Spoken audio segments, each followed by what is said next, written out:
Hey guys, welcome back to my channel. Today I will share the story of my first art show in Vancouver. Ever since I was a child, the Rubik's Cube has been my favorite toy. I was never great at solving it fast, but I always liked the way it looked, the way it felt in my hands, the sound it made when I turned it, the colors.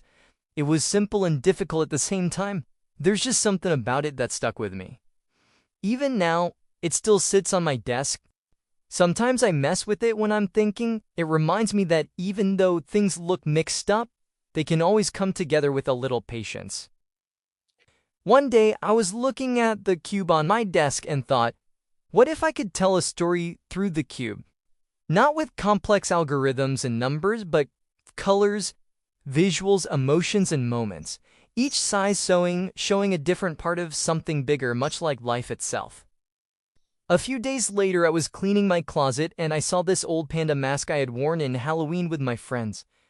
And I don't know why, but something about it felt right. It all clicked and I could see the whole story in my mind.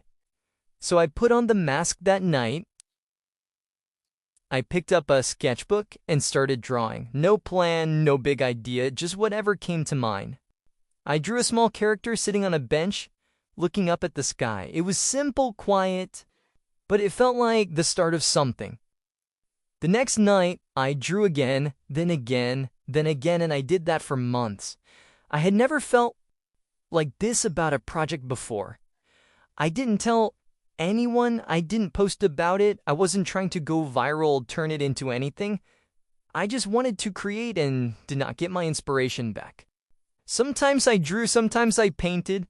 I would stay up late, sometimes all night, completely lost in it. I had this strange sense of urgency, like it had to do with life or death or something like that. Some pieces were peaceful, some were strange, a few were kind of funny. Most of them showed this little character alone doing regular things like sitting, walking, looking around, thinking. It wasn't sad, but it was calm and it thought honest. After work, I'd come home, eat, sometimes sit down and get to work. Some days I only had 20 minutes, some days I painted for hours. Eventually I had a stack of work.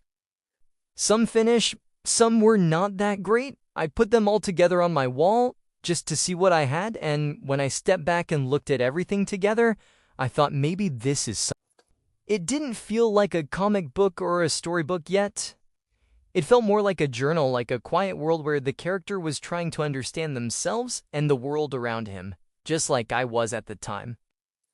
And that's when I started thinking about maybe doing a show.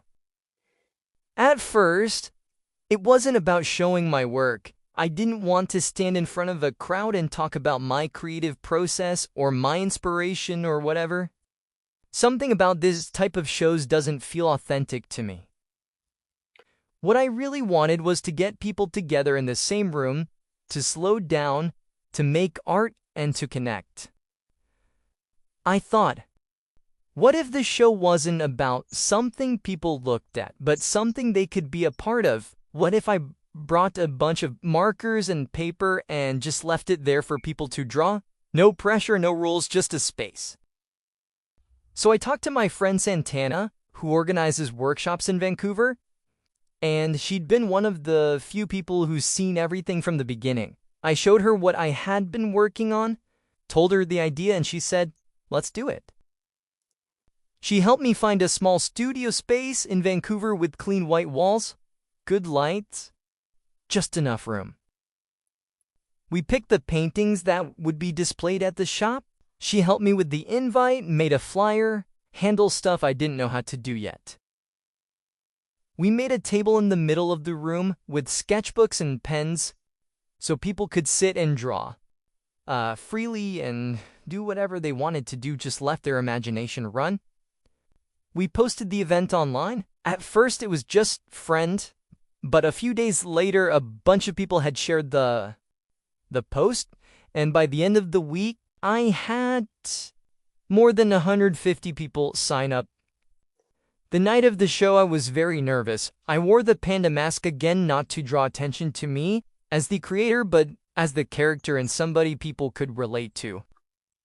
I didn't really talk that much. I just stood off the side and watched. People walked around, they looked, they pointed, some smile, some were quiet. I'm sure some people didn't like it, to be honest. But most people sat there and drew, they connected, they made new friends. One person came up to me and said, "This feels like how my brain feels sometimes. Thank you." And that moment meant a lot to me, actually. I think all the hard work and everything was worth it just after that moment. Looking back, this whole thing didn't start with a goal. It wasn't to build a brand or get attention. It started with the cube, a mask, and a join, and in turn into something I could share. There is a quote from the creator of the Rubik's Cube, Erno Rubik, that goes like this: "Our whole life is solving a puzzle." And that makes sense to me now. Not everything has to be planned. Not everything has to be loud. Sometimes the best things grow slowly, quietly, one twist after the other, like salmon in a Rubik's Cube. Thanks for being here and thanks for listening. If you want to see more of this project and check out the small graphic novel I wrote about the kid and the panda mask, you can visit my website. The link is down below. And if you're the 100 subscriber, I'll send you a custom cube. See you next time, and thank you so much for sticking with me this whole time. Bye-bye.